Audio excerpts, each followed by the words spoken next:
Hey everyone, I am Robin the Copy Bitch. This is Stewie, my sidekick sloth. And today we are answering a question from a copywriter, a new copywriter I should say, who emailed me last weekend with a copywriting emergency. And this person said, hey, been following your content, thinking about doing this copywriting thing, started to send out some cold emails just for fun, and guess what? Someone's interested and now I'm panicking. What do I do next? So that's a great question, and I think I spend so much time with these videos about how to get to this point, how to land your first client.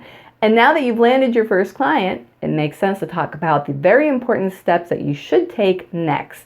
Now, I'm not someone who usually says you must do this, you must do that, because you know what, everyone has their own approach and process, but I am going to share a couple of 2, maybe 3, you really should do this as you work with new clients and you build your business, because it's just smart and it's actually going to protect you. So I'm going to talk about those things, and then I'm going to talk about a couple of the other things I do when working with new clients. Because here's the thing, you've landed your first client and that's great, but what I'm about to tell you, it applies every time you land a new client. So you're going to be doing this process over and over again. So it's going to be helpful even for veteran copywriters out there to hear about my process and maybe get some of these reminders, especially about those 2 to 3 must-dos. So let's get to it, shall we? Okay, you've landed your first copywriting client. The person has said, yes, sounds great. I want to work with you. Now what? Here's the thing.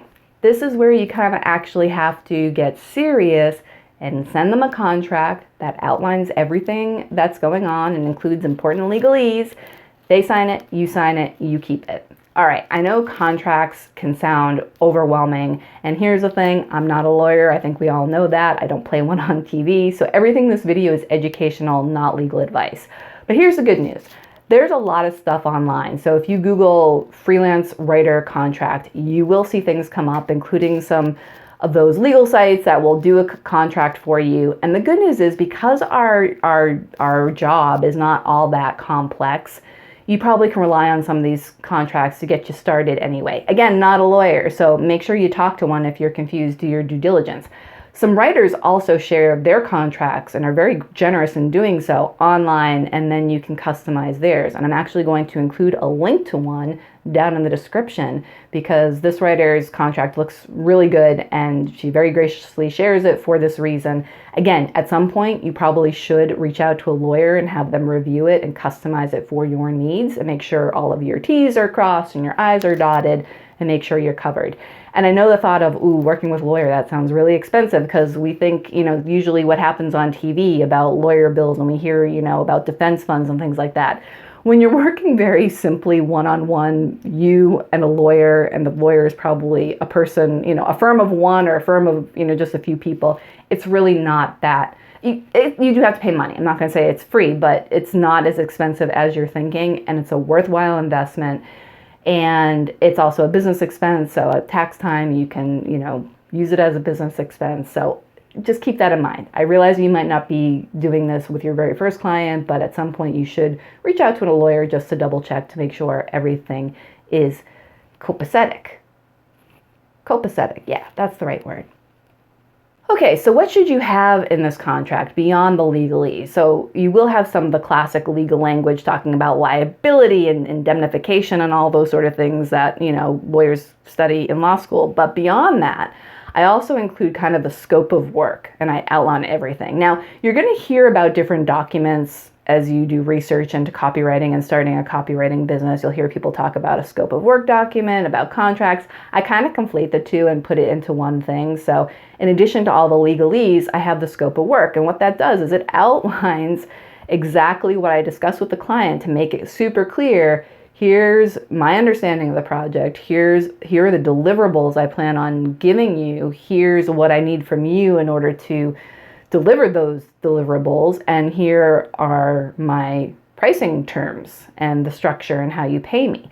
And the beauty of doing this is to, first of all, clarify to make sure you do understand everything. So you might send this to the client And they might send it back going, hey, I think we talked about doing this instead, or can I add on something else? And then you can adjust it before everyone signs it. So this is the kind of the good gut check moment to make sure you understand everything, to make sure the client understands everything, and that you agree on everything. And then once they sign it and you sign it, you have that. And that's incredibly helpful, because if somewhere down the line, like let's say maybe you agreed to write 5 blog posts and at the end of the project they're like, hey, I thought we talked about 6. Well, if it's not in the contract that they signed, you can actually refer to that. So that's why you do it. It's very rare that you're going to, get into that circumstance, especially by having this contract and outlining the scope of work. That's how you avoid it.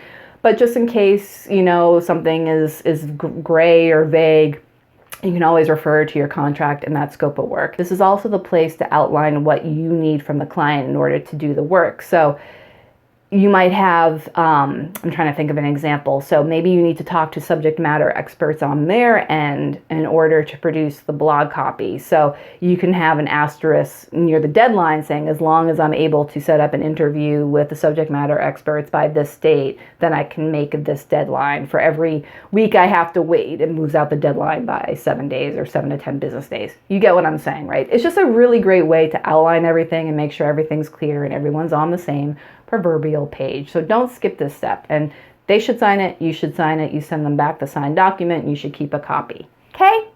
Okay, so now let's talk about everyone's favorite subject, money. So when you land your first client, and this is true when you land a new client in general, after they've signed that contract, part of what you're going to have in that contract is your pricing. And part of your pricing, and here's another thing I do highly recommend, is getting a down payment.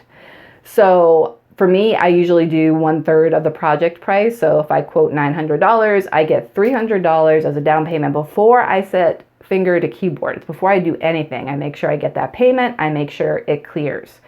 So that's important. I do recommend it. And here's why. First of all, you're running a business, and it's a good faith step on their part to give you the down payment, because it shows that they're committed. Now they have, they're committed. They've given you some money. You're on the hook. You're going to finish the project, and then you'll get the balance. So it's smart business sense. It's standard business. I recommend doing it. And here is the thing. By doing it, you are going to show that you are a bona fide copywriter running a business, and that you are serious about this. You're not some, fly-by-night or casual writer or artiste, or someone who's just kind of like, using it as a hobby, kind of dipping your toes in. Like, you take this seriously. You're asking for a down payment. The client is going to take you seriously, even if they don't realize it. Even if it's just on a subconscious level, they're just going to get like, hey, okay, this is serious business. This person is for real. They're running a serious business. And it just makes sense. So I do highly recommend doing that, and you will outline that in your contract. Okay, so now let's talk about what should happen after those two things, or concurrently in some cases. So if this is your very first copywriting client, it's possible that you haven't thought through the business aspects of your business yet, because you're just testing the waters. You weren't sure if this was going to happen. And hey, suddenly you have a client. Then hey, suddenly you have another one. So another thing you want to make sure you do is you have a separate business banking account. That's important. You want to separate your personal finances from your business finances. It's easy enough to do. Just set up the separate business banking account. Do it right from the start. It's going to make tax time so much easier. If you are required to have any sort of business license, that's something else to think about. Like the town I live in, I have to file a DBA, doing business as license. So that's something that you should look into as well. Some people don't. I'm just telling you the things that you should do, and then you can decide for yourself. So then from there, you're going to want to make sure you actually have everything you need to produce the best copy possible. So that means a reliable computer. I'm assuming that you have this, but maybe you don't. Ideally, in a perfect world, especially if you make a go of this, you're going to want to have a backup computer too. So I'm looking at them right now. I have 3 computers. I have 2 desktops and a laptop. One of my desktops is ancient. Her name is Bessie. She's been around a while.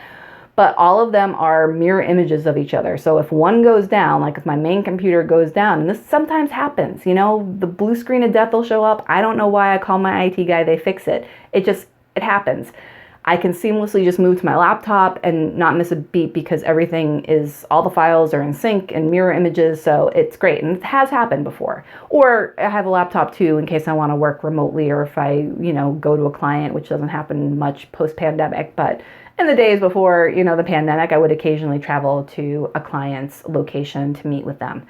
So that's something I recommend down the line. I realize you might not have the money to invest in a second computer, but you want to make sure you have a reliable first computer and that you have everything you need. How are you going to deliver the content? Do you have Microsoft Word? Do you have Google Docs? Are you going to be using something like Grammarly? Do you have reliable email, professional email ideally? At some point, you're going to want to have your own domain for a website. So, I'm Robin at etrobbins.com. etrobbins.com is my website.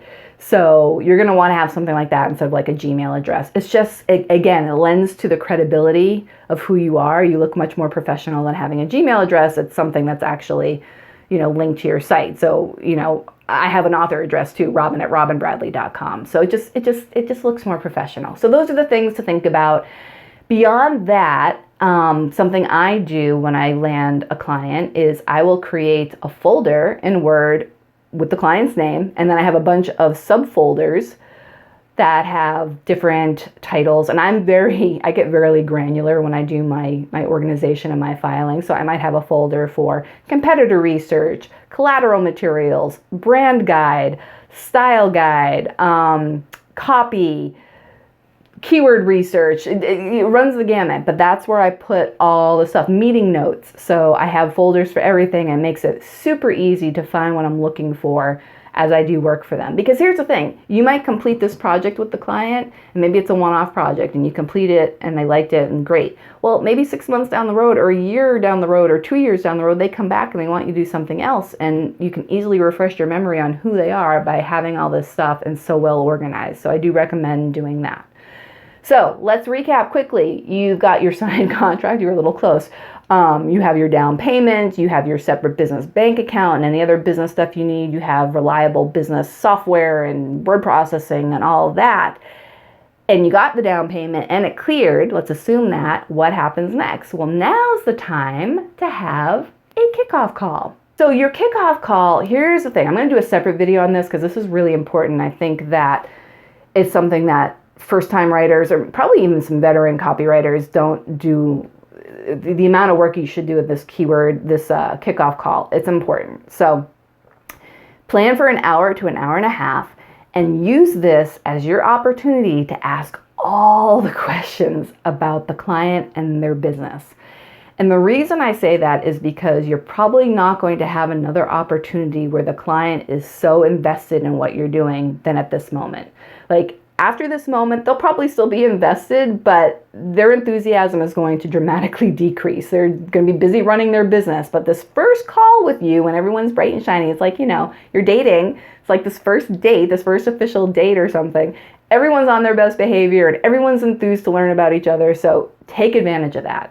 So ask questions that go above and beyond even what the project is about. This is the opportunity to learn about the business, even if you don't need that information for what you're doing. Like, let's say you're working on a case study and it's very specific. Well, you still need to learn about the business. Ask about the history, ask about how they started, ask about the target audience and delve into that. Talk about competitors, look at the website together, through a screen share. That's another thing. Make sure you record this call. So use Zoom, record, and then get a transcript done of the recording using rev.com or some other transcription service. So you have those notes, and then put them in your meeting notes folder. See how this works?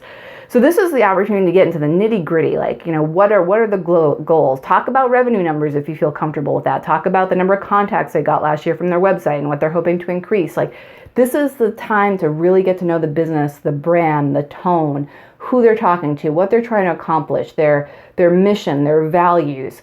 And of course, you're going to want to have questions geared around the specific project you're doing too. So it covers a lot. That's why you should plan for an hour, hour and a half. It's going to be exhausting. I will often send at least some of my questions ahead of time to the client so that they have time to review them.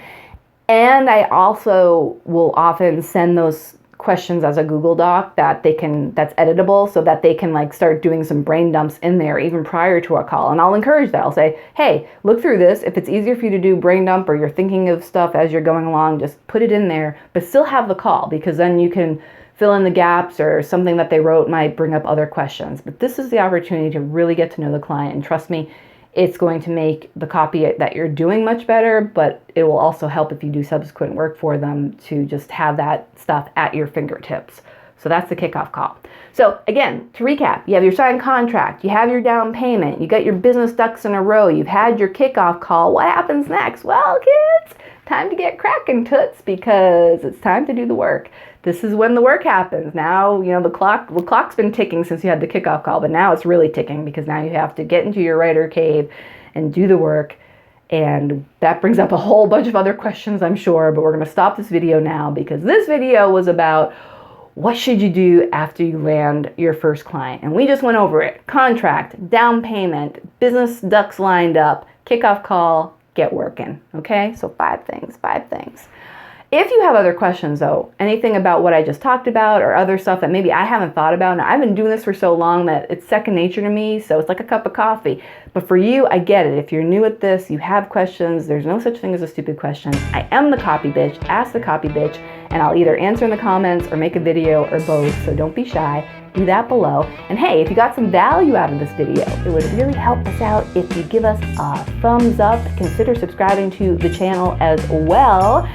Again, I'm Robin, the copy bitch. This is Stewie, my sidekick sloth, and we will see you next time. Bye!